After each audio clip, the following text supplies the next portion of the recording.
Hey, everybody out there in podcast land and all the ships at sea. I'm the maestro, Kevin Crane. I'm the conquistador, Dave Height. Welcome to the latest edition of your favorite podcast, Sports Frenzy 2.0, taping on August the 25th, 2021. This will hit on the 26th. Spotify, Anchor, Google, Apple, all over the damn place. You know the routine. This is kind of a lull before the storm week, I think we've decided. Yes, this is waiting for the full effect of football to descend upon this glorious land of ours. Yeah, we've got one more week of preseason, and then because of the way the schedule has changed, they will get a full 2 weeks off almost before the regular season kicks in. Yeah. And again, it's going to take me a ton of time to get used to 17 games.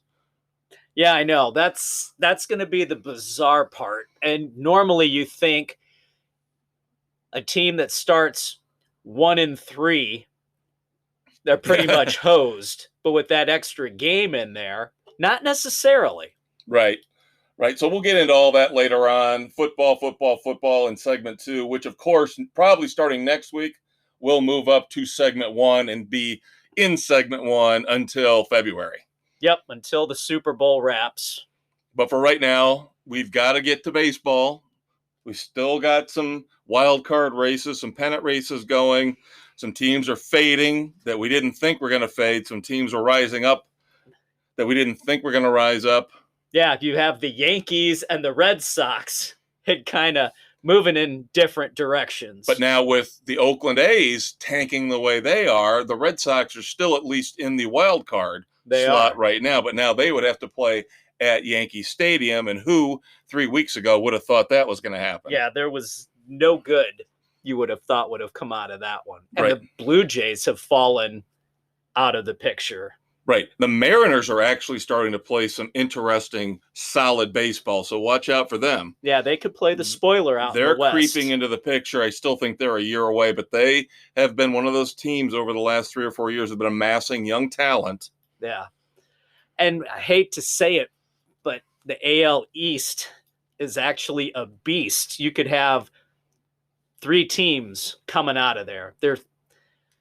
The Rays, the Yankees, and the Red Sox are only separated by 6.5 games. Right. I thought the thing about the Red Sox, and you and I both took them this week, so far so good. Yeah. They are 2 for 2 so far, even though they are. The thing is, I thought their pitching would get better with Chris Sale coming back. It's regressed. Oh, my God. It's not necessarily Sale's fault. It's the rest of the staff has just imploded. Yeah. I don't Rodriguez, know. Pivetta. I mean, these guys were holding their own for a while there. And then they just completely lost any sense of being able to find the strike zone. Right. So now they have to outslug everybody every game. We've seen that the last couple games. I think yesterday's game with the Twins was 11-9. Yeah, that's insane. And then they had to go into extras with the Rangers on Monday.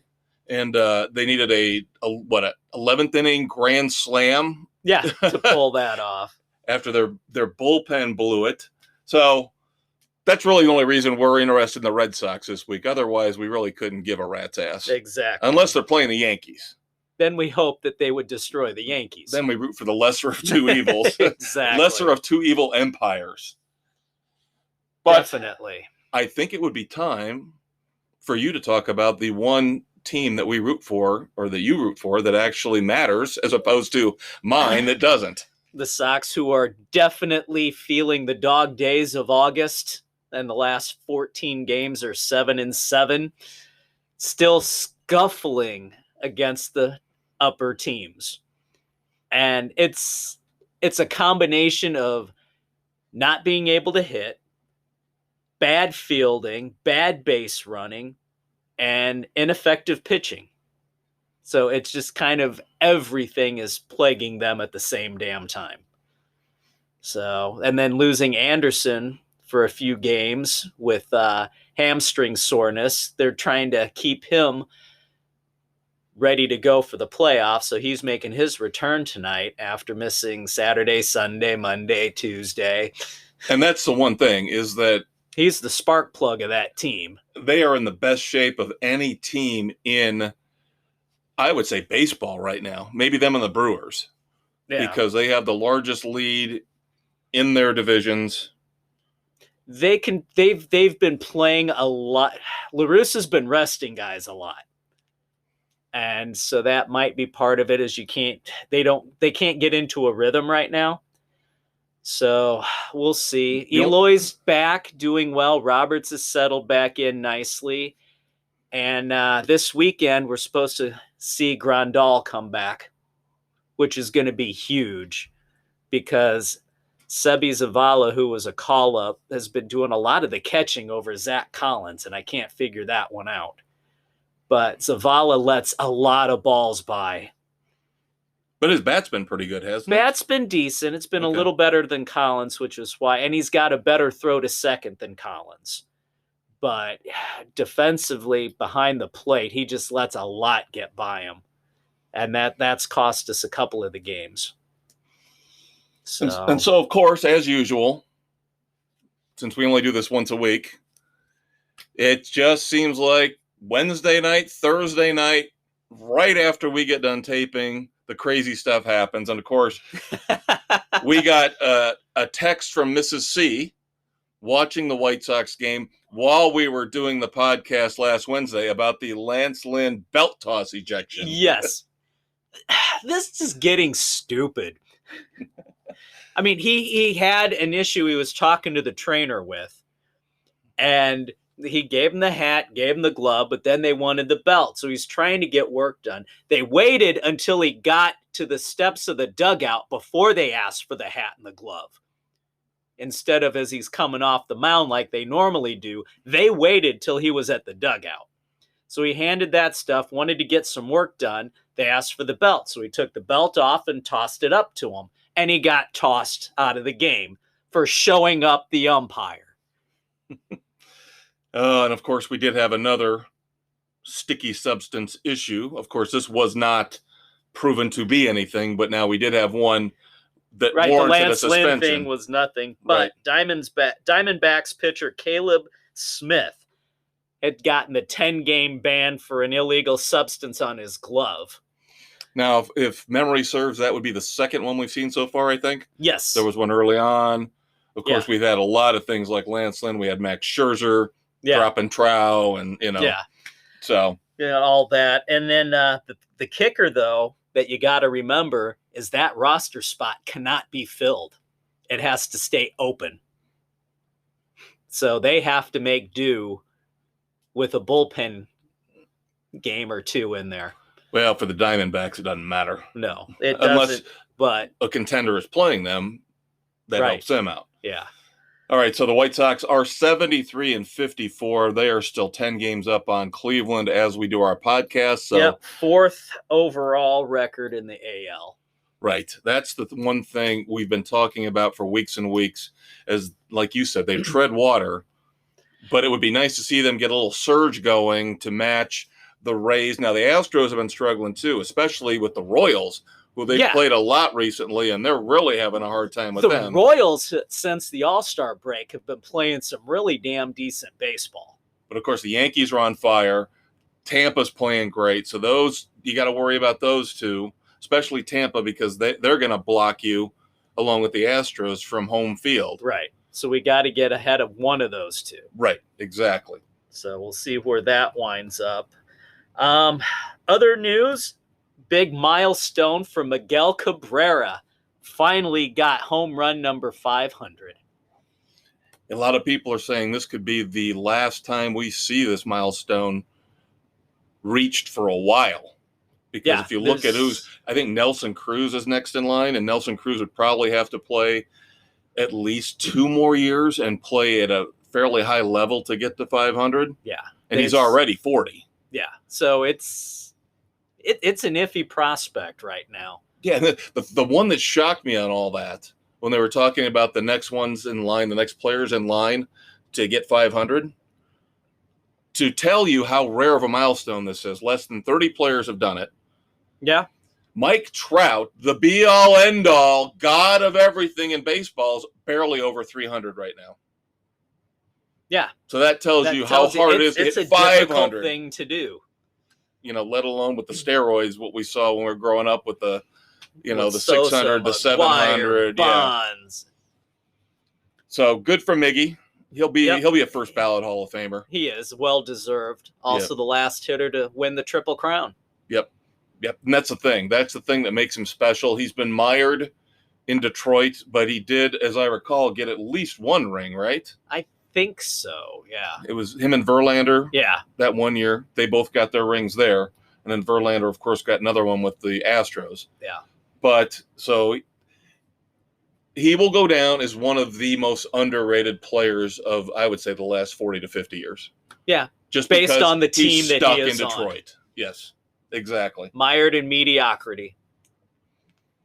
We'll talk about the Cubs real quick here. I don't know why. But luckily, right now, they're playing the Rockies, which is a tonic for almost everybody, especially when the Rockies are on the road. They are so schizophrenic.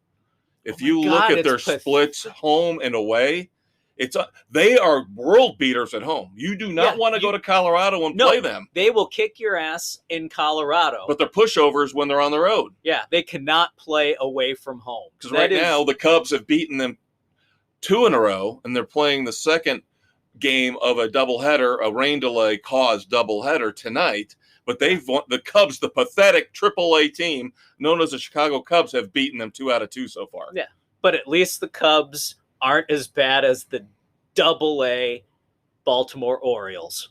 Oh my God. And the thing is, the Orioles, I will say this, the Cubs have excuses.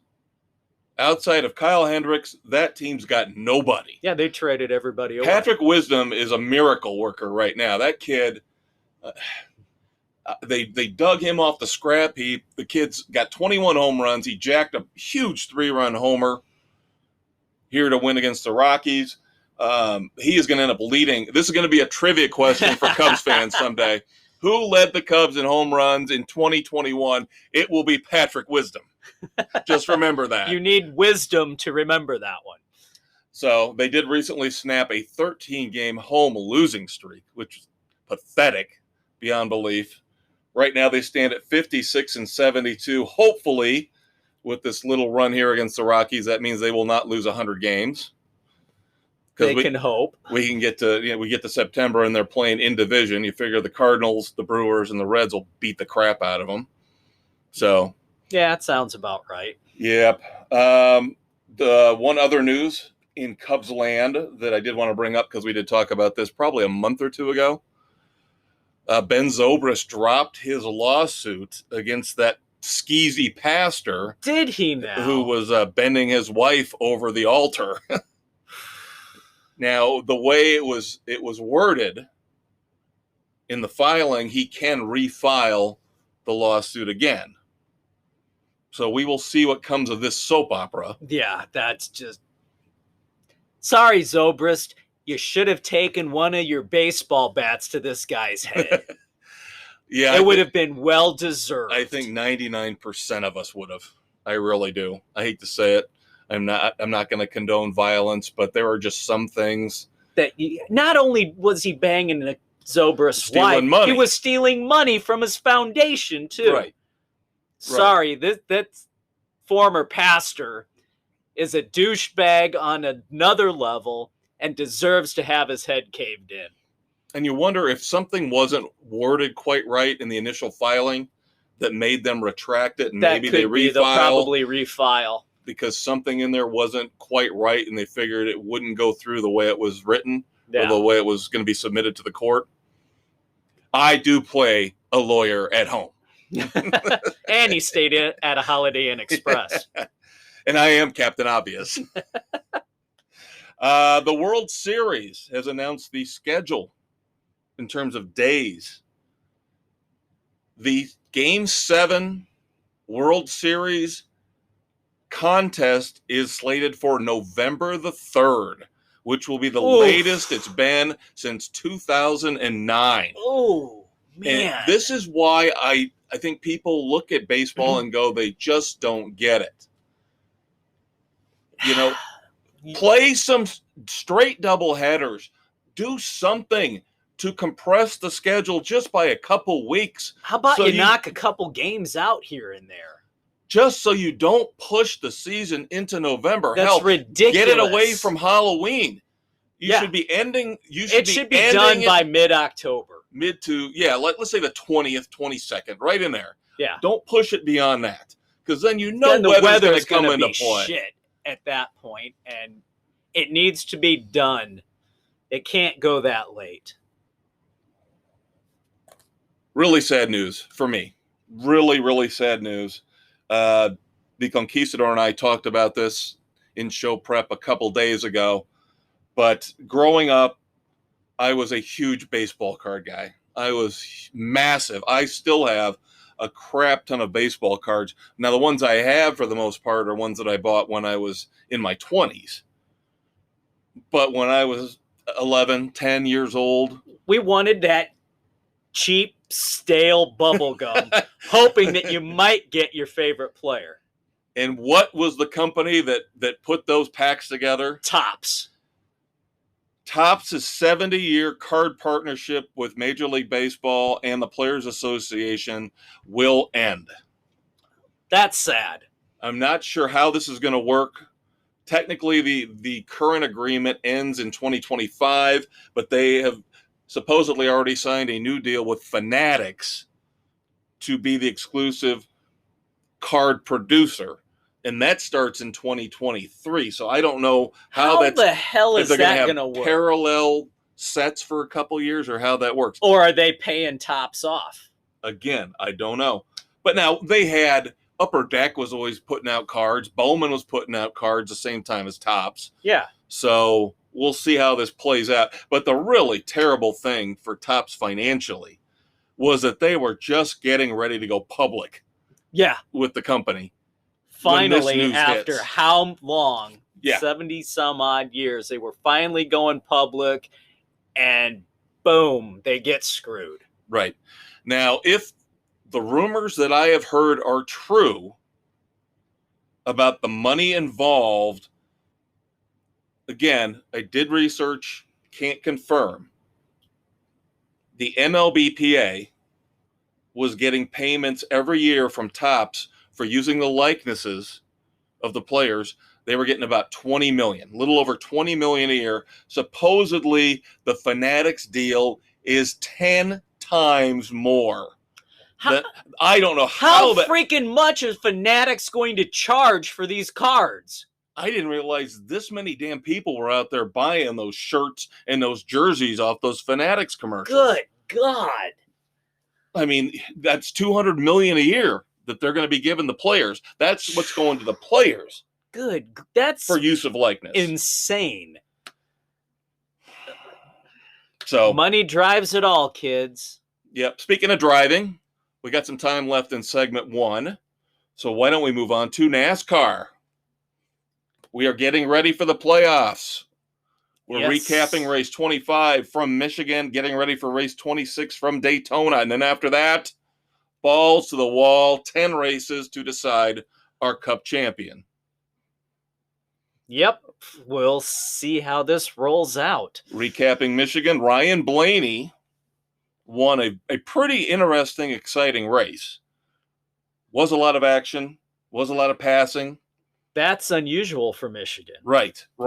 Usually the ratings were actually even up, which this year has been kind of a rarity. Yeah. I've been tracking how the TV ratings have been. Michigan's ratings were actually up. See, which normally Michigan is one of the most boring races. And after the fiasco at Indy, I decided to skip out and get yard work done, which I ignored on Saturday. Oh, but Dave, it was a fiasco because for the third time in 4 races, the Maestro got a DNF. The curse of the Maestro is back. Just at the right time going into the playoffs. God, between Loudon, Indy, and now this, I'm getting my ass handed to me. Let's just hope this is one of those situations where get it out of the system. Get it out of the system. Because I'm done with it. Kyle Busch at Loudon, 1 point. Christopher Bell at Indy, 1 point. Joey Logano at Michigan, 9 points. Well, at least it was 9.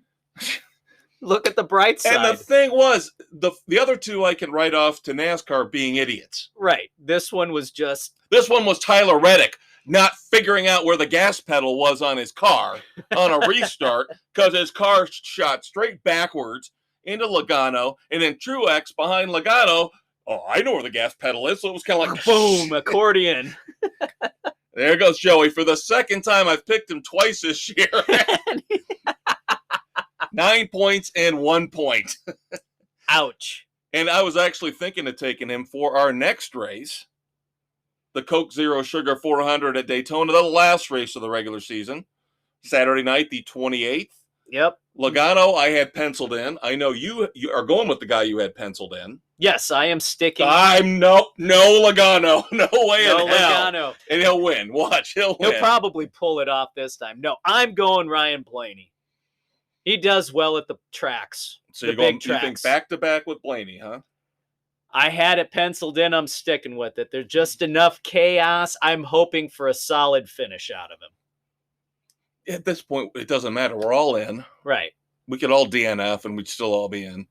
And now the question is, with Doug winning with Blaney at Michigan, now we have a three-way tie. Yes, technically you do. For the top, which is going to be a mess for you. I'm done. Since you have to take over, I can't be involved. I know. You got to send them to me. Now we'll see if somebody, myself, Aaron, or Doug wins at Daytona. That's going to change it all up. But I screwed everything up. Doug and I are both taking William Byron. So you might still have a tie. We may still have a tie. Now, of course, Aaron, we talked about the Big Easy last week, how we both thought he missed the boat on taking Kyle Larson at Michigan. Now, Larson had a great points day.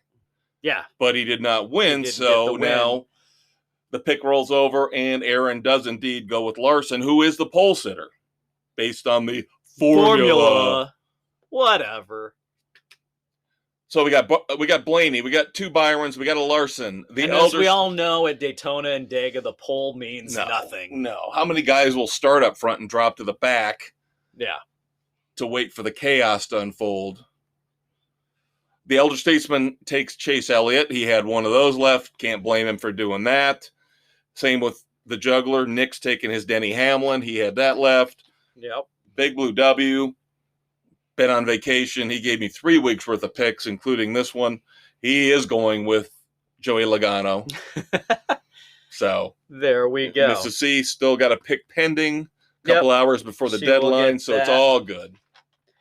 And new owner in the Xfinity Series, Emmitt Smith, has bought in to owner-driver Jesse Iwuji Motorsports.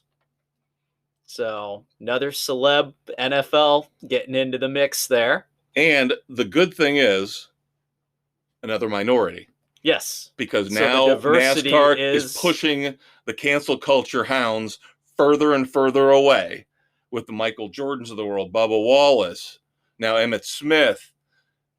Stay away from NASCAR. They're trying. They're doing their best. Well, they've got Alvin Kamara as part of their we talked about that. You brought that up recently.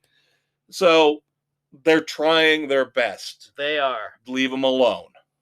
So I could save this one for the entertainment segment, but it's too much sports related. Peacock streaming. No, what? No, I don't know about this. What is this? They have a bio. Chase. The story of Chase Elliott.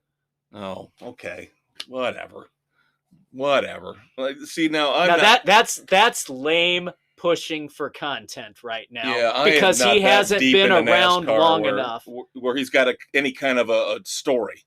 Yeah, not yet. He has not been through the controversy. He's not been through the grinder of years upon years upon years. Yeah, he's still too new. Yeah, his dad was the great, awesome Bill from Dawsonville, but you got to give the kid his career before you pull something like this. This is a mad scramble for content by Peacock. I was thinking the exact same thing. Content.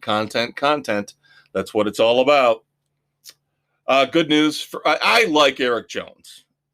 You know, the fact that he's had to sweat out a ride. That's ridiculous. Over the last few years just upsets me beyond all belief, because I think if you get him in good equipment, he is going to be a very good, if not a chase driver, very close year after year. Yeah. He is back with Petty for 2022. So that's good news. At least he's got a ride. Albitgo, not a very good ride. Yeah, Petty's been weak lately. Petty's been very weak. Again, if he lucks into a win, maybe gets himself in the chase, in the playoffs, then a bigger team will come around. Yep. Final topic here on NASCAR to wrap up segment 1. This is going to really make the Conquistador happy. We've talked a little bit about this in the past. NASCAR is really pushing to put another race in Los Angeles. We don't need another LA race. Now, we talked about a couple months back about how they wanted to turn the LA Coliseum into a short track, which is still on the table, but now their focus has shifted. Now they're looking at possibly as soon as next year putting in a race, a cup race at the Worldwide Technology at Gateway Track. No, for the love of all that's holy. Quit trying to push it out in California. Once the novelty wears off, it falls off drastically. Well, dude, all they have to do is serve sushi and wine and everybody will show up, right? The namby-pambies in California. California racing blows. Yeah. Although I have to admit, if you put a short track in the LA Coliseum, that might intrigue me. That could be interesting. You know what? I'm about done with the road course out there. Sonoma? At Sonoma. I would like to I don't think they'll ever get rid of Sonoma. Go to Laguna Seca. Do something different. With that corkscrew they have in there, that would be the way things are going, based on how the Indy Road Course was an epic failure this year. Take that race, put that in Laguna Seca, and then figure out a way to bring the Brickyard back. Yeah. Get rid of another course, a road course or something, and bring back the Brickyard. And I will have, I didn't want to bring it up in the NASCAR segment because like you had your /entertainment /NASCAR. Yeah. Could have gone either way. I have a football /NASCAR story coming up in the next segment. So we'll hold off on that. My brother from another mother and I will be right back. Stay tuned, kids. You better damn well stay tuned because the heart monitor is going to be coming back on here soon because I've got some stuff that might actually set it off. There you go. We'll be right back, kids.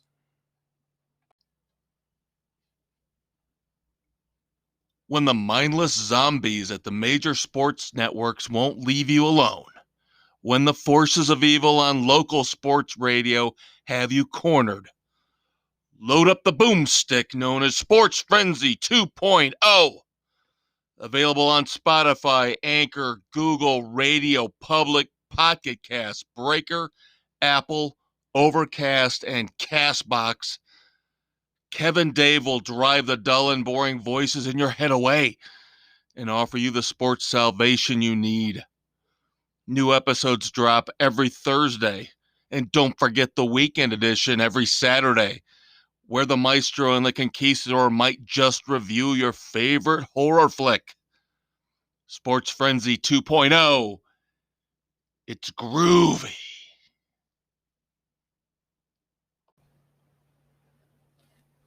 Bum, bum, bum, bum. Football on Sports Frenzy 2.0 coming at you now. I'm the Conquistador Dave Height. And I'm the Maestro Kevin Crane. And here we are on August 25th, recording to drop on the 26th. NFL coming your way now. Yep, we got one more week of preseason, the sham that is known as preseason. God, it's such a joke. And you kids are in for a treat because you have never heard the Sports Frenzy analysis of football before, since the podcast has only been on for about 6 months.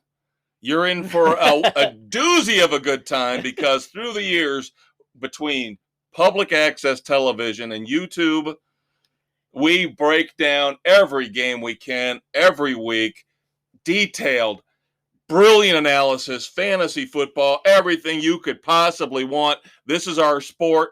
This is our time. And that being said, our team sucks. Even though it's preseason, nobody shows anything. There is no hope for Bears fans at all. Nothing good really came out of that game against Buffalo. Yeah, the second preseason game where we got our asses handed to us. By a Bills team led by Mitch Trubisky. Yeah, so sweet revenge for Mitch.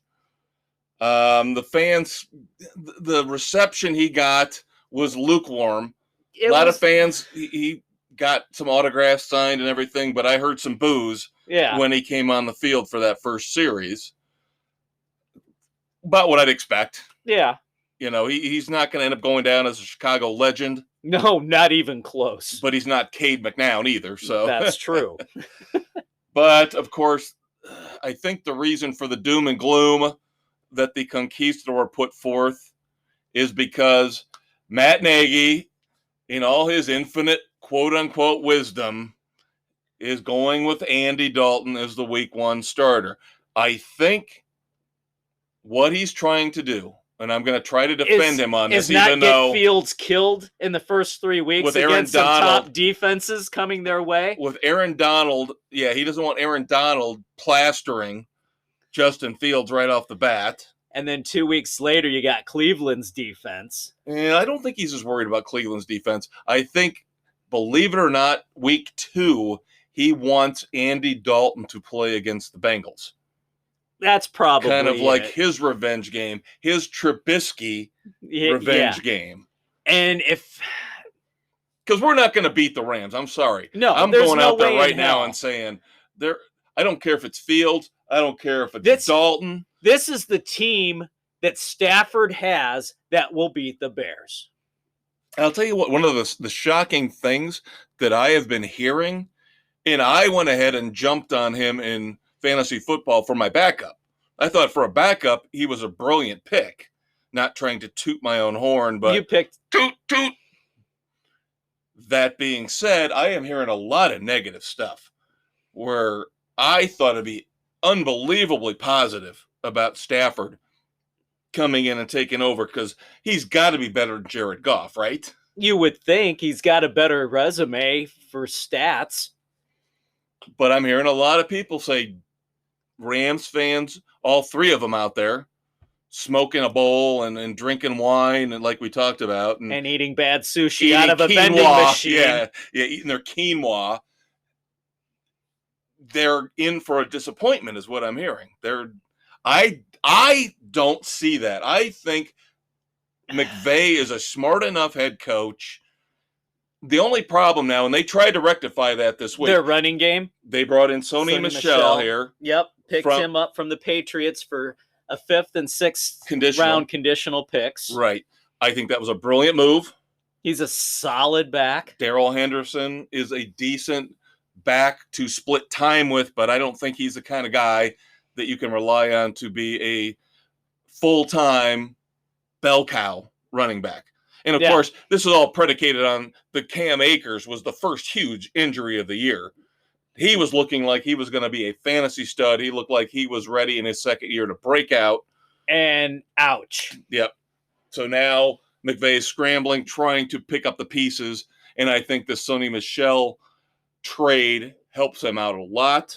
Yeah, it gives them a solid veteran who can rush and can catch coming out of the backfield. And keep in mind, we're Bears fans. We're talking up the Rams.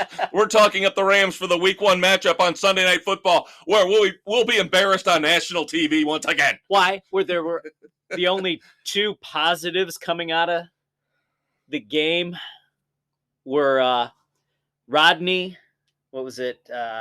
Adams making that 73-yard touchdown catch from Dalton. It was a bad pass. Adams jumped up and caught it off the back of the defensive back's helmet because that's where Dalton put it, right into the back of the guy. He was lucky. It was a great catch, and he was lucky to have broken the tackle and scrambled in. So kudos to Adams. That kid has made some solid plays in the preseason games, and he's earning his way in to the team. So yeah, and I don't normally say this about the Bears, but I did not like the way the defense played against the Bills at all. No, that was awful. You can blame the offense all you want for the 3 and outs, and that seems to be Andy Dalton's trademark right now. That's 3 and Matt Nagy's trademark. But the new defensive coordinator does not look like he knows. He might be in over his head. I don't know if he knows what he's doing. He got very frustrated during that Bills game during the first half. The calls he was making, not good. Too soft. The defense was so soft. It was ridiculous. Yeah. And now we know the Bills are going to be a Super Bowl contender this year. Yeah, you saw what you expected to see out of them, even preseason. Right. A tight unit, both sides of the ball. First and second stringers. You figure in the AFC, I'm going to go out there right now and say it's probably either going to be the Chiefs or the Bills in the Super Bowl. Yeah, that's what I expect as well. So it's no surprise that the Bears would get beaten, but they were just manhandled. They were badly. Outclassed on both sides of the ball.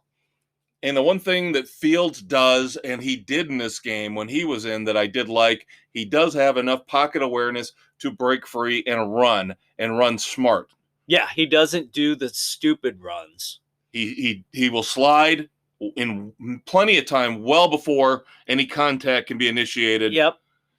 And this week he showed he can take a hit from an NFL defense. But did you notice that groin issue popped up again at one point? He kept playing. He played through it, but he was gimping a little bit. So I know in Matt Nagy's fantasy world of he's a genius that he thinks playing Andy Dalton week 1 and sitting him for the 3rd week of the preseason is smart. Why I wouldn't play Fields or Dalton. I would put Nick Foles out there for the entire game. Thing. Yep, just let the groin rest for Fields because you're going to need him in week 4, if not sooner. Yeah, if not sooner.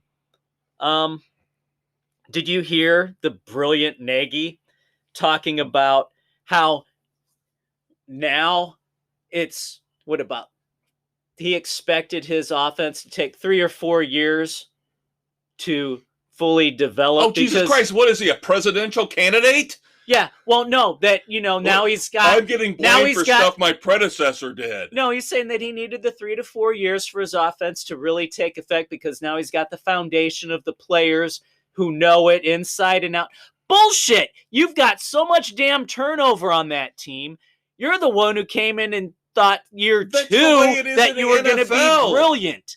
It's not just the Bears. It's the entire NFL. You don't have a stable roster. You've got maybe 15 to 18 players that you can depend on over a 3 or 4 year span. Otherwise, those players are rotating in and out. He's on tape saying that it took 3 to 4 years for Kansas City's offense to get rolling. Bullshit. It took Patrick Mahomes. It took Patrick Mahomes for that offense to get rolling. And even with Alex Smith, that Kansas City offense was better than what Nagy's running out with the Bears. All I hope for out of this season for the Bears, don't screw up Justin Fields. Yeah, don't. No injuries. Don't ruin his confidence. Hopefully he's got some people whispering in his ear that will tell him, next year you might get a better coach. Next year you might get a better GM. And you've got 3 offensive coaches, Nagy included, for firing himself but you've got 3 offensive coordinators now who have been fired within the last 3 years. What does that tell you about where they're going? And it would shock me if there was any other team in the NFL worse than the Bears in terms of inconsistency with, like you said, the offensive coordinators. With Cutler went through this. Yeah. I'm not trying to stick up for Jay Cutler, but he had to go through multiple offensive coordinators, not only with Denver, but then when he came here. Yeah. Could not get any stability. Yeah. Now, there are some guys who can handle it, like Nick Foles seems to be a guy who can handle it, but there's those 2 or 3 coaches he has a comfort level with. Right. That's why everybody's talking about maybe he would be better as a backup in Indy with Frank Reich. Maybe he should go back to Philly. As a backup. Right. Because Foles is phenomenal coming off the bench as a backup. But when he gets that was just the 1 year where he started most of that season winning the Super Bowl. That was the aberration. All right. Got to ask you a question. I got a couple more Bears notes, and we got to move on to the rest of the NFL. I have tried to do as much research as I can on the Bears cap situation right now. But let me ask you this. They have over $10 million in dead cap. But let me ask you this. Would it hurt their cap more? Let's say they can't trade Foles. Because right now, everybody's playing a waiting game. Right. They're hoping the Bears cut Foles, and then they can pick him up on the cheap instead of even giving up a 7th-round pick for him. Why? What would be the difference in the long run? I know it'd be given up on the season. I know Matt Nagy can't give up on the season. I know Ryan Pace can't give up. But wouldn't it make more sense financially? I think, I don't know how much of Dalton's contract is guaranteed. Would it make more sense to trade Dalton, throw Fields out there, or throw Foles out there, keep Foles? Would that save us more money? That's a damn good question. We will look that up, kids. We'll have the answer for you next week. I will do some research on this. Because I don't see the big difference between Foles and Dalton. That's my question to you. There isn't a difference between the two of them. So if we could save more money by just ditching Dalton instead of Foles, why not? And with somebody... We're not going to the Super Bowl, Bears fans. Get over it. Even though Madden said last year we were going to win it with Nick Foles, which is one of the things I've got here coming up, the Madden 22 Super Bowl prediction. At this point, can we just say Madden needs to just go off gently into that good night? Well, last time I checked, there are some competitors finally going to be coming in with different video games. So I think there might be some challengers to the Madden crown. And I think you're absolutely right. It is much needed. Madden just needs to go. Have you heard about John Gruden's regret? Oh, you mean wanting to bring Khalil Mack back to the Raiders? Supposedly back in March.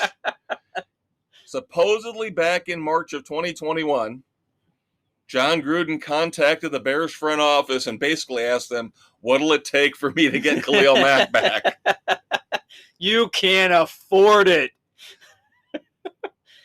That is the one name. And what is it? He said he cried for 3 days after that trade. I do love Chucky, but yeah, they never should have made that trade. That's why, as opposed That's to why the Raiders are the Raiders. You and I on the 2 massive trades of the last decade with the Bears, where we celebrated, was Cutler, and then it was Mack. The Mack one still looks good. Even though we gave up a lot of first-round picks, the Mack picks, the Cutler one still looks iffy. Yeah. We did get to a championship game with him. We did, and he had his issues, but again, like we had mentioned earlier, no consistency at coordinator. Yep. And then finally, with the Bears, this ties into what I mentioned last segment. This is NASCAR /NFL news. the mayor of Joliet, Illinois, has now come out and said he would have no problem discussing with the Bears taking Chicagoland Speedway and turning it into the new Soldier Field. Repurposing Chicagoland Speedway. Because if they're going to bring NASCAR back to Chicago, it's going to be that damn Grand Prix. Yeah, that's what I want to see. That street course, that Grand Prix. Chicagoland Speedway was not a good track. Just a boring cookie cutter track. Yeah. Nothing special. All right. It's that time of year, like we mentioned. We're a couple weeks into the preseason, so we've got injuries to talk about. We've already had not a disaster so far in terms of huge names, but a couple significant injuries.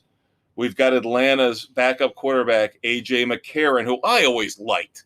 I thought he got a raw deal. He tore his ACL, and it was on a handoff. Yeah, that's sad.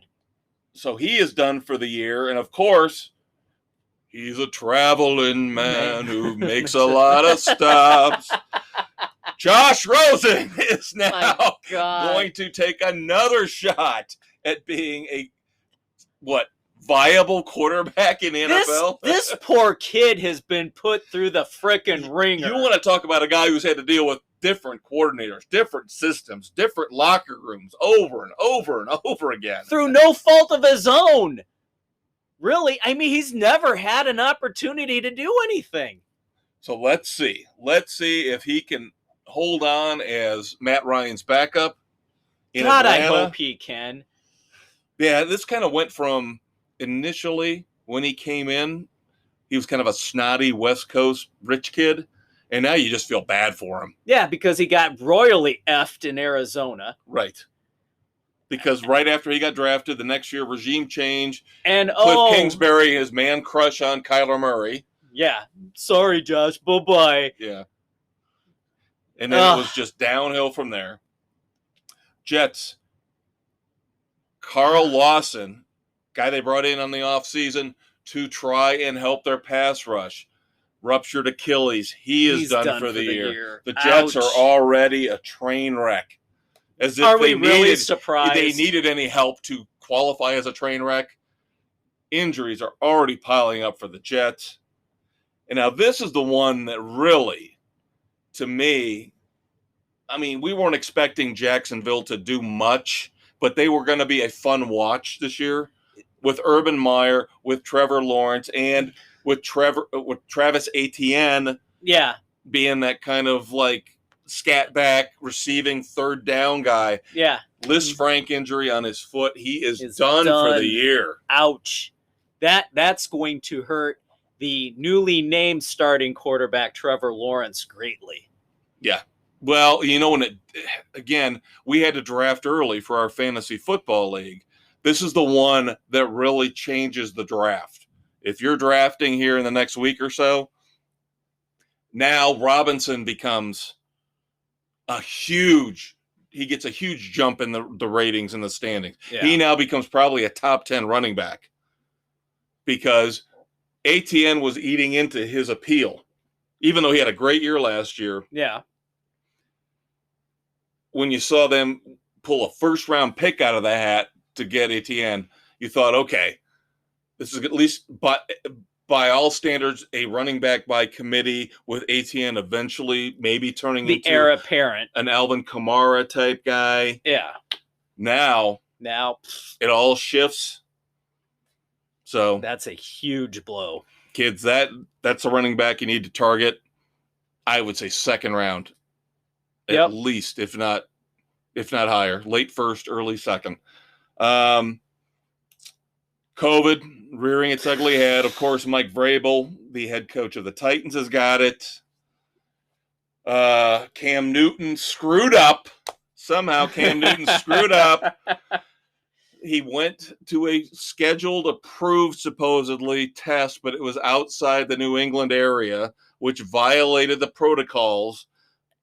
Now, it was an approved location. I still don't get how that violates the protocols. Yeah, so now him playing in the last preseason game is under question. He's not able to return to the team till Thursday. That's the NFL getting bullshit picky. Yeah, everything that I saw said it was an approved site, but again, it was out of the area. So what? If it's an approved site, what does it matter? They are getting down and dirty with this stuff, man. That's why you're going to have forfeits. And now the Ravens might have tied the most insignificant record in NFL history. The Ravens won their 19th straight preseason game. Whoop-de-frickin-do. Like it really matters. It'll be fun to see what happens with Lamar Jackson. I'm not a Lamar Jackson guy. I'm sorry, I'm not.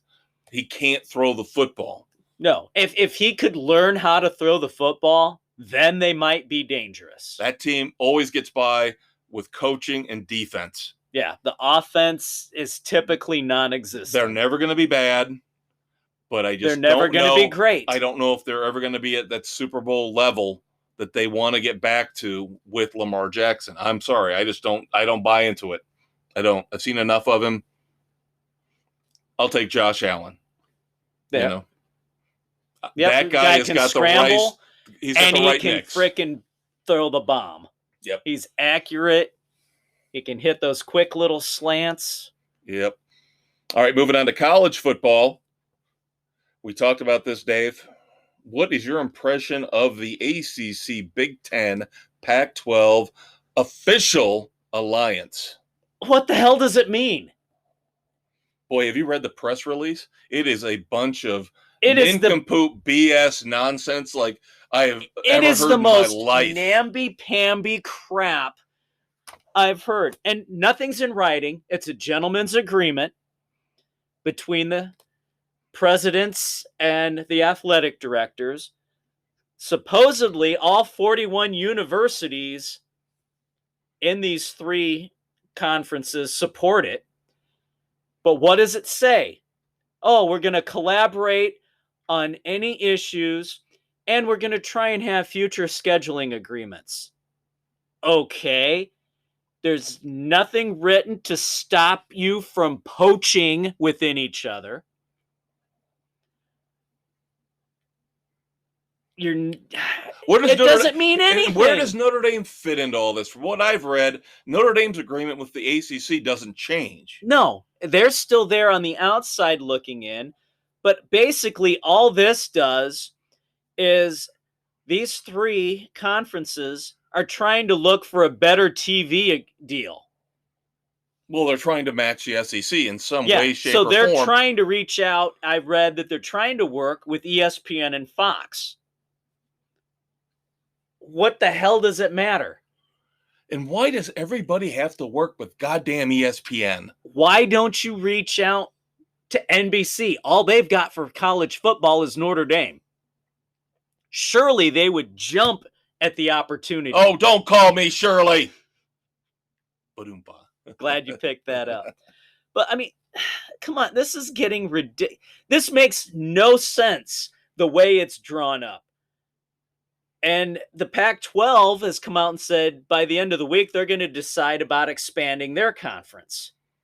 See, I don't think the poaching is done. The poaching is just beginning. This whole thing is window dressing. The Big 12 is going to have to poach. If the Big 12 doesn't go out right now after this alliance announcement, they have got to go out and start poaching. They got to get Houston. Go out and get somebody like a Utah State. Get Boise State. Again, bring in these schools that aren't affiliated with any of these other you gotta get them quickly. 4 of the Power 5. Yeah. Now, supposedly these three are all lip service support the Big 12. But they haven't said anything about how they're going to support them. If they cared, they would have included them in this, right? Exactly. It's college sports at its finest. It's crap. You and I have talked about this. It's bullshit crap trying to be a money grab for all these schools. We both hope the whole thing implodes for different reasons. Yes. And it's on its way. But in the end, you and I agree, we hope it implodes. Yeah, it has to implode. The whole thing is corrupt. It's a disaster of epic proportions. It's only getting worse. It's always been bad, but it's just getting worse. All right, to wrap up our second segment here with college football, of course, I've got to bring everything in on a downer note. And it's got to be my school. It's got to be the U. The U. This is something like out of Unsolved Mysteries, CSI, FBI, NCIS, whatever you want to bring in. 2006. This is so sad. The murder of Brian Pata remained unsolved for 15 years. Now, of course, we talked about ESPN, and they're taking credit for solving this. Breaking it. Yes. I think it was an Outside the Lines, something like that, one of their shows where they went into an investigation. Ooh. And they eventually somehow forced the hand of law enforcement, and they arrested Brian Pata's teammate, Rashawn Jones, for the murder. So once again, the University of Miami continues its sterling reputation as convict U. Jesus God, does this ever end? Does this ever? I mean, nope. I know this is 15 years in the past. Nobody's holding it against the current coaching staff and the current, No, but it's the same old, same old. It's the same old, it's the culture. Old. Yes, and as much as we rail on every college having some level of corruption, some level of cheating, the U just always seems to do it 5 times worse than everybody else. And you wonder, well, Maestro, why do you keep rooting for them? Because they're my team. I do not bail. I will not change my loyalties. I wouldn't do it for my friends. If they got in trouble, I don't do it for the schools that I root for. I don't do it for the teams that I root for. You don't think I'd want to bail on the Cubs right now? Are you kidding me? You have to learn how to separate the actions of individuals, but at the same time, the culture down there, the perpetuating circumstances and problems. It's still a thug culture, and they still encourage it. That's the sad thing. People get excited about it. Networks get excited about it. You hear the coverage, the commentators talking about the U is back because they got the turnover chain, and they're getting all nasty and getting all angry and getting all in your face about stuff. Well, this is what you get. Yep. This is what you get. You get mayhem. You get crime. You get infractions. And in the end, even in this case, you get murder. So it's sad. It's my team. I'll own it. I'll still root for them. But you gotta hope at some point. There's got to be you can be kind of nasty, kind of mean, have that bad reputation, that bad boy attitude, and not still be like this. Yeah. It's got to change. You can bite their kneecaps on the way down and bite them again on the way up. And the thing is, their performance on the field doesn't justify it right now. No, it doesn't. It hasn't justified it for probably 15 years, right around the time this happened. Yeah. All right, kids, stay tuned. We've got some miscellaneous things to clean up in the third segment, of course. Dumbasses. And moments of silence. Too many moments of silence.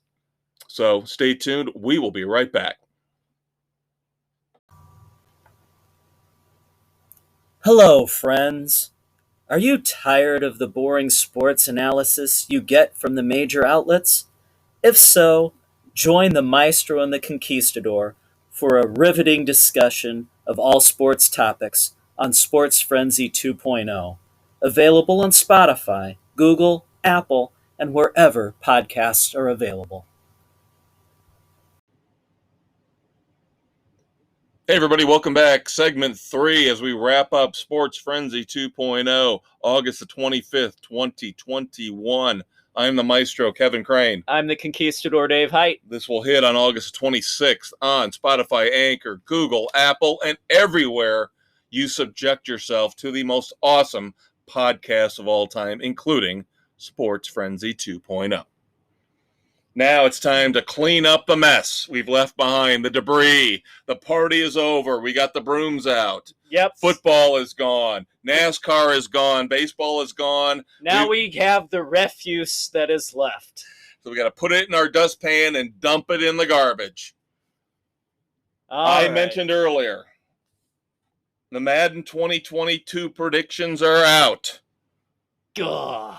They ran the simulation of these games over and over, the seasons over and over. And of course, I'm not going into the detail because some of these stories, some of these websites that cover this talk about who won the MVP, all the teams that made the playoffs. No, the important thing is the prediction of what happens in Super Bowl 56. That's all we care about. And as we mentioned in the previous segment, they predicted the Bears to win last year. So that'll tell you how much credence, how much hope, how much faith you should put into this. None. Now, the winner of the Super Bowl, according to Madden 2022, I can buy into. And pray tell, who would that be? The Kansas City Chiefs. There you go. I think that's fairly reasonable assumption that they would be involved in the final battle for the Super Bowl. The NFC side, again, leaves my head spinning like a top. This could be an even worse pick than the Bears would have been last year. Oh, God. Because at least there was a modicum, a little sliver of hope last year with the Bears. That maybe the Foles thing would work out. Maybe. Yeah, no. Madden has somehow got it in their little computerized chip brains that Sam Darnold is going to go crazy in Carolina. I think they said 36 touchdowns in the regular season. They have Kansas City beating the Carolina Panthers. How in the flip you can are the swear, Carolina Panthers? Remember, we're explicit. How the fuck are the Carolina Panthers even going to make the damn playoffs? Number one, is Christian McCaffrey going to make it through a full season? And here's the thing. I give him 3 weeks. Here's the thing that blew my mind. And my memory, again, I'm old. Get off my lawn. I'm old. They said that last year was the first time Christian McCaffrey has missed time in his entire college or pro career. That doesn't seem right to me. He missed time before. Because I've always thought, and we've talked about this, and I think you agree. He's not put in a full NFL season. The story I read said last year was the first time he has not completely played a full season. Now, he even bailed on the bowl game for Stanford because he wanted to protect himself. Of getting hurt. Right, protect himself for his draft stock going into the NFL. Yeah. I'm sorry. You want to go out and put a hundy on the Carolina Panthers, you go waste your money, okay? Have at it, kids. I'm not doing that. There are plenty of other long shots out there I would put my money on way before the Carolina Panthers. What did you see last year that makes you believe the Carolina Panthers are that flipping good? What makes you got me doing it? What makes you think Sam Darnold is going to be their savior in year one there? As good as Christian McCaffrey is, even if he plays a full season, he's one guy. Their receiving core is good. I'll say that. They just gave Robbie Anderson a 2-year extension. The Jets should have kept him. They didn't. That was stupid. They got more. But beyond that, who on their defense can you name? Seriously. This is not the Carolina Panthers defense of a decade ago where you actually knew some of the guys out there. Where they were actually good. Right. Yeah, and I'm sorry, at what point has Sam Darnold showed you that he can get the ball to the receivers consistently? Well, I will say this. He couldn't at USC. But they're trying to give him a break because he was stuck with crazy eyes Adam Gase. But and you know, as a Miami Dolphins fan. And as a Bears fan, Adam Gase is a freaking nut job. Yeah. But again, this is why these simulations are so incredibly stupid. Literally, I can pick half the NFC. That's going to be better than the Panthers. Yeah. All right, injury news outside of baseball and football. Feel bad for Patrick Reed. The end of his 2021 golf campaign is really that hurts. Messed up now. He's got double pneumonia, recovering from an ankle injury. So this is going to hurt his chances for the Ryder Cup. But of course, all we care about, we want the guy to get healthy. That's first and foremost. But that's a long road back. Yeah. Yeah. And a lot of people say he's an asshat. And I'm not saying that. But a lot of people I don't care. Say he's a guy with a bad attitude. I thought that was Bryson DeChambeau. I thought we were all ganging up on Bryson, not Patrick Reed. But Patrick Reed does have a bad rep. I like the guy. I always have. Golf needs personality. Yes, they do. Gone are the days of the glorious John Daly. Yeah, we don't need more whores and scandals like Tiger Woods brings. Right. All you fanatics of that asshole.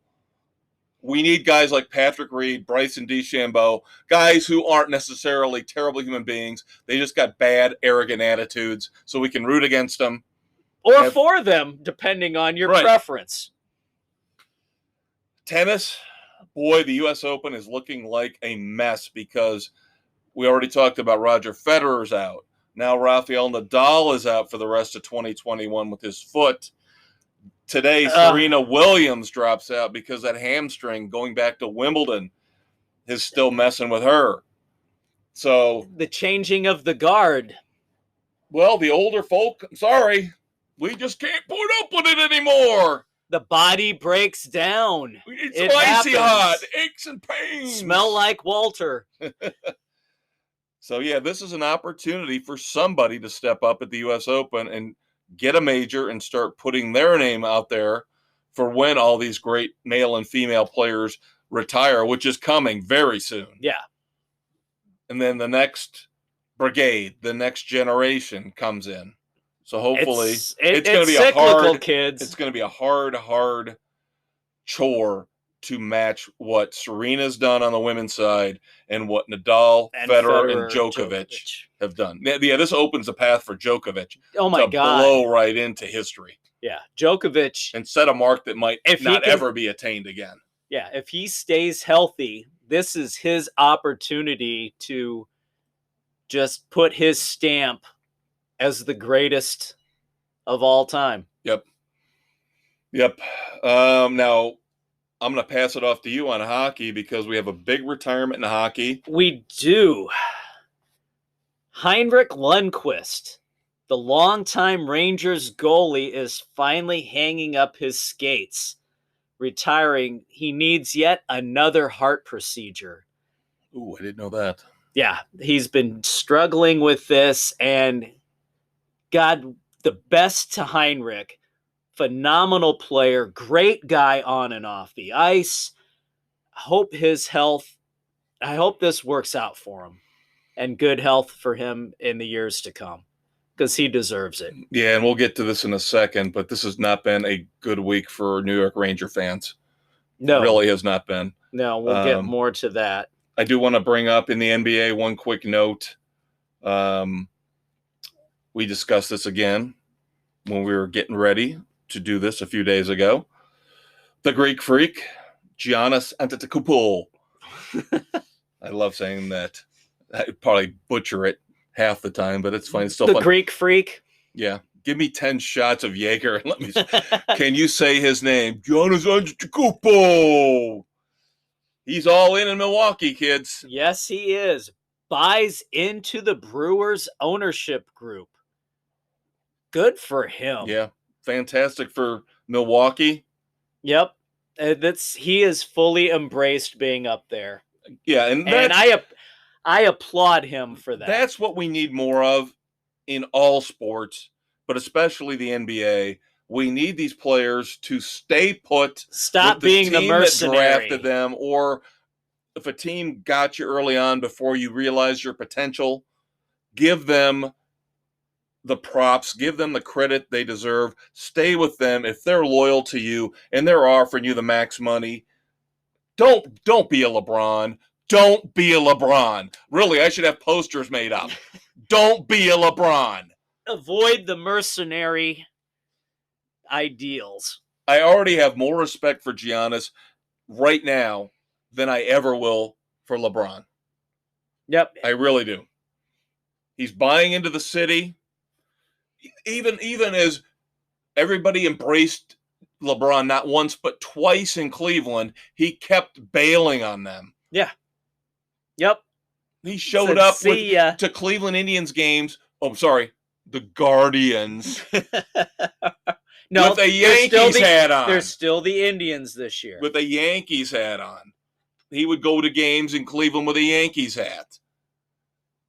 Good for Giannis. Good for the NBA. Good for the Brewers. Good all around. All right, now we move on to our moments of silence. Go back to the New York Rangers. Mr. Ranger himself, Rod Gilbert, Hall of Famer, played his entire 18-year career in New York with them, passed away at 80. And unfortunately, sticking with hockey, Jimmy Hayes, former player for the Maple Leafs and the Blackhawks and Bruins, died at 31, completely unexpected. No cause has been revealed yet, but God, heart goes out to his wife and kids. Yeah, 31. That's way too young to die. Way too young to die. The only other moment of silence I have is Floyd Reese, the GM of the Titans, when they got to their one and only Super Bowl, whether it be as the Oilers or as the Titans. And, of course, that was the game where they came basically 1 yard away. One of the greatest, if not the greatest, Super Bowl I've ever seen. That was a phenomenal Rams and game. Titans, Steve McNair, Kurt Warner. Back and forth. Great game. That was phenomenal. And Floyd Reese was the architect of that Titans roster. Yep. I have one more. Detroit Tigers all-star catcher won the World Series with them in 68. Bill Freehan passed away at 80. Yeah, Bill Freehan. I do remember that. Going back to baseball cards, I do believe I had a Bill Freehan card when I was younger. Of course, probably put it in the spokes of my bike tire, tore it to shreds. Yeah, so stupid. I'm going to take, I got to take an aside here, talking about baseball cards again. Do you remember the cards, the 3D cards that were in the cereal boxes? Oh, God. I Vaguely. loved those so much. They never held up over time because the plastic on the face of it would crack. And yeah. It would get old and yellow and crack, but those were the coolest. Those were really cool. Yeah, of course, now the PC cancel culture police won't allow kids to have presents or gifts or prizes in their cereal anymore because it encourages you eating sugary bad cereal. It increases childhood obesity. No, what increases childhood obesity is parents not kicking their kids' asses outside to play all damn day. No, what they should do is they should now put in the cereal boxes a little magnet that you pull out with a middle finger and underneath says cancel culture. That's what they should do now. There you go. All right, time for the game that everybody loves. Dumbass or not. And this time we're going 2 ways. That's right. Dave and I are going to go back and forth, quizzing each other on whether or not this person or entity or team should be a dumbass or not. I will give you the honors. All right. I have one here. It's a 3-parter. All right, do part 1. Don't do all of it. Well, okay. Do you have to do all 3 of them together? If you do, I'll go ahead and... Kind of. All right, let me do one then. Okay. Your first one. Matt LaFleur, the head coach of the Green Bay Packers, if he doesn't have enough to deal with the prima donna quarterback, Aaron Rodgers, has now taken on an arrogant attitude about the fans in Green Bay. He says we have to, quote unquote, educate the fans on chanting "Go Pack Go" and when to do the wave. And he would honestly prefer if they never did the wave ever at all. But I personally find the fact he says he has to educate the fans on when to do chants and cheers unbelievably arrogant. In my book, he's a dumbass. Matt LaFleur, you are a complete dumbass. You do not even consider trying to tell Green Bay Packer fans they do not know how to act during a game.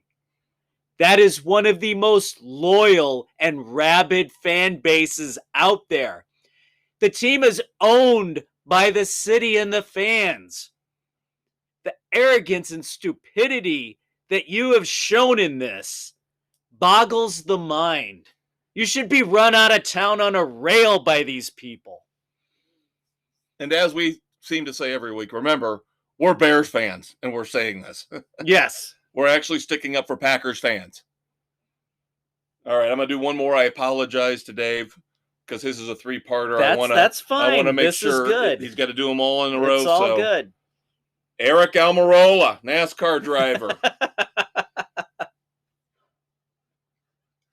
We have been proponents on this show of getting vaccinated for COVID. We will make no bones about that. But this analogy that Aric Almirola came up with could be one of the dumbest I've ever heard in my life, which is why I put him down as a Red Foreman Dumbass of the Week. Aric Almirola says, asking me if I've been vaccinated is equivalent to asking me if I have had a vasectomy. What the fuck are you talking about? You are a moron. One is a public health crisis. One is a personal decision. Yeah.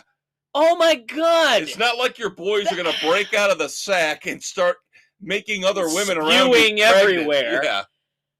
Oh my God, that is the most ridiculous thing I've ever heard of. And the sad thing is, he's a dumbass. Will you agree? Oh, yeah, hands down. This is the constant This is the anti-vax argument we're getting. And again, I understand the arguments of privacy. I do get those. But you can't make an analogy like this because you're talking about a public health issue versus a personal choice. The stupidity that doesn't affect anybody but you and whoever you have sex with. One has nothing to do with the other. Just shut up, Almirola. Go away.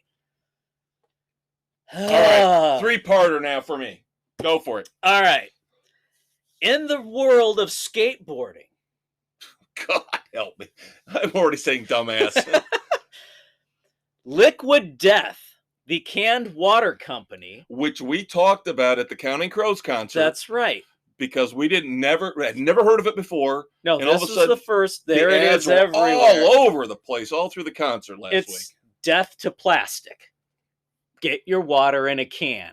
Whatever. Okay. They have a promotional deal with Tony Hawk.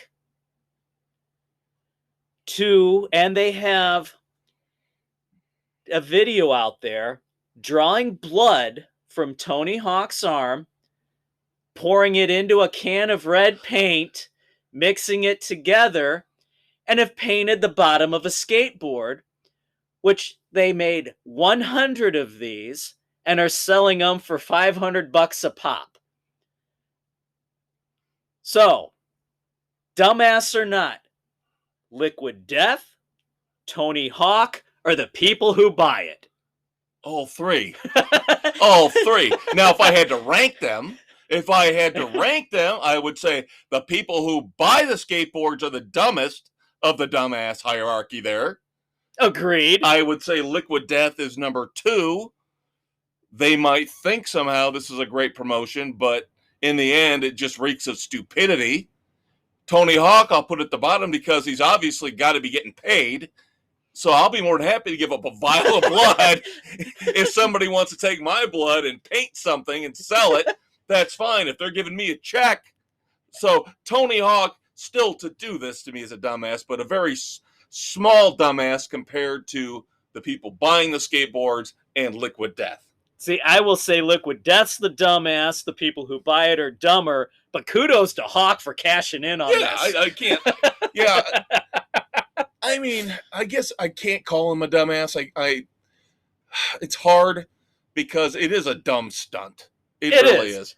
The whole thing But is again, really stupid. This is one of the times where I will be a capitalist and I'll say, good for him for cashing in on somebody else's stupidity. Yeah, because let's face it, Tony hasn't done anything for a while, and let's kick a little into his I think he did a coffers. Subway commercial. Yeah. Because now Subway's all hippy-dippy with him and Megan Rapinoe, you know. We all know how we feel about her. Yeah. All right. All right, final one as we wrap up the dumbass segment and wrap up Sports Frenzy 2.0 for the week. Quality Logo Products blog. Okay, bear with me on this. Quality Logo Products blog. I don't know why we care about this company. I don't know why we give a The name rat's alone ass, is dumb. But for some reason, this is getting national attention. I have seen this on Yahoo Sports, and I have seen this on Fox News' main page on their website. They have made a list of the most offensive mascots. Oh my God! Yes, I know. And the Notre Dame Fighting Irish / Leprechaun has made the list as the 4th most offensive mascot in college sports. Can we say that this survey is the dumbest freaking thing to be taking place? Again, I don't know who the hell these people are, but I don't either. Nationwide attention because they over probably asked 4 people their opinions. And the story I read, again, I've been giving a lot of credit to Yahoo Sports. They really do break a lot of interesting sports stories. And I give them credit. I do take some of their stuff and we churn it through the Sports Frenzy filter. And this was one of them. They actually brought up a really interesting point, and I was all down on this because I hate Max Kellerman with a passion. Oh, Max Kellerman's a douchebag. They said Max Kellerman was the one that started this whole crap a couple years ago with the whole Fighting Irish thing is offensive and should be taken away and should be stopped. Notre Dame is wrong for having this as their name, their mascot. Max Kellerman's a moron to begin with. And why is anybody listening to him? Max Kellerman walks out of the door in the winter, and the snow looks at him and says, there's a big snowflake. Exactly. He is the biggest wuss bag of all time. I don't know why ESPN brought him back to give him a platform again. The thing that he used to do boxing, one of the most brutal, bloody sports ever. He is the biggest wuss bag ever. Yeah. He probably uses a bidet. Okay? And then he powders his ass afterwards with Jean Naté or something like that. This whole thing is stupid. It's got it. Dave, we say this week after week after week. Doesn't this have to end at some point? I would think. Doesn't this cancel culture stupidity have to end at some point? And I hope Notre Dame, they have been really wishy-washy here in the past about many issues with the current regime that's in charge. Yeah, I hope they hold firm here. I hope they do not give up the Leprechaun. My God, this is getting so damn It's dumb. like the Chicago Blackhawks. It's like the Florida State Seminoles. Leave them alone. Just stop. Stop. For the love of all that's holy. Because Max Kellerman's logical position on this was that if you've offended one person in that group, it needs to go away. Yeah, well, guess what, Max Kellerman? You offend me by every stupid-ass fucking comment that comes out of your mouth. That means you go bye-bye. And guess what? Don't come to us for a job. You're not getting one. Ugh, I hate this crap. On that note, we love you. We do. Our dedicated listeners. Check us out anywhere you find your fine, fantastic, high-quality, high-level podcasts. Drop us a line. Check out our Facebook page for our weekly NASCAR picks. Now coming up, starting probably in about 10 days, our football picks will be posted. And we probably won't be able to cover every single pick on the podcast. So check out the highlight Facebook the page. Biggest few. Yep, check out the Facebook page for every single pick, every single week. Because when the maestro picks angry, we have to pick 25 to 30 games a week between college and pro. Now, we had a meeting about this. I will try to do my best to rein myself in this year. Yeah, we've heard that for the last 10 years. We usually do pick almost 400 games a year, so college and pro. Yeah, it gets a little insane. But I try weeks. to keep it as the finest smorgasbord of high-quality rivalries and intense games that I can. Now more so because you berated me at the fantasy football draft. That's right. We made him take point spreads into consideration. I can only now put games on our slate with a point spread of 10 or less. That's right, because just because two ranked teams are playing, if there's a 40-point spread, we shouldn't be picking number it. One's playing number 24. Odds are, that's going to be a blowout. Yeah. So I have been told to rein it in, keep myself in check, and as you know, very hard for me to do. Heart monitor did not go off this week. I did not get as mad as I thought I would. Check out the weekend edition, though. That could change in a heartbeat. Yeah, I got a lot of stuff on the weekend edition that I am very angry about. Every week is Festivus. Every Saturday, check out the weekend edition. Every Thursday morning, check out Sports Frenzy 2.0. We love you. Like Dave said, drop us a line, leave us a message, like us on Facebook. Just like us. Yeah, we need it. We need attention. We need love. But we're not fucking snowflakes. Not like Max Kellerman. All right. Good night, kids. See you next week.